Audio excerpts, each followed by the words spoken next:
I'm going to show you how to create an acid sound using the System 1. You can do this with pretty much any synth. I'm actually, as you can tell from this overlay, I'm using the SH101 plugout. I find its filter sounds really good for acid type sounds, so that's why I'm using it. Plus it has some limited functionality. The 303 was very limited in its options, so this limiting actually is more in line with what you'd expect to see on the original 303. The first thing I'm going to do, the 303 didn't have much controls for envelope, so I'm actually going to, as you notice, these can be switched off and on just by switching the VCA mode over here. So I'm going to switch off the VCA independent envelope and just use the filter here. And as far as waveforms go, with this 101 plugout, the first one is your saw wave. Just open everything up here. And then the second one is your square wave. And now with the original 303, obviously you could select one or the other, but here you can mix various amounts of either or, add a sub if you wanted to, but in the sake of keeping with tradition right now, we're just going to stay with this. And I have it pitched down to the 32-foot mark. You could go lower if you wanted, but that's a good range for what I'm going to be showing you today.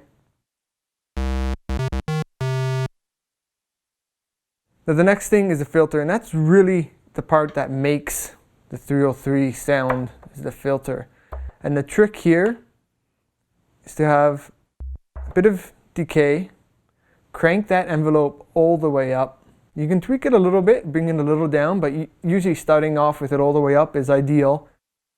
And the key thing for acid is lots of resonance. You can hear that zap that it's adding there.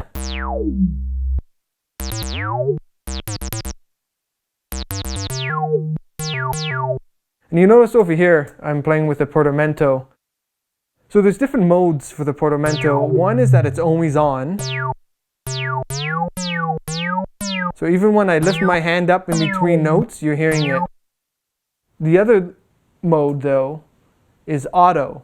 And now if I lift my hand up between notes, you won't hear it. But you will hear it if I play the notes together. And the reason that's important is because that allows you to do the slide effect. Another thing that's very characteristic of acid bass lines. You can tweak the Portamento amount, get a quicker slide in between.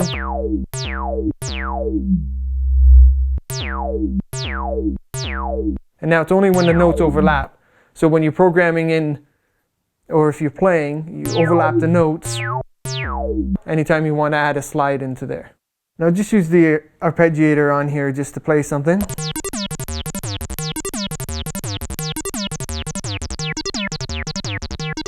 So now you can start to tweak and shape the envelope amount, the filter cutoff, and the resonance to the exact sound that you want. And then of course one of the great things about System 1, you got a bunch of effects built in, and the 303 was often run through external effects.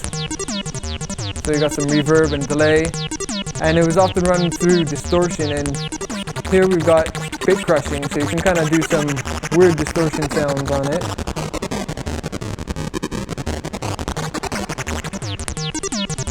You can also tune this up to start driving the filter a bit higher.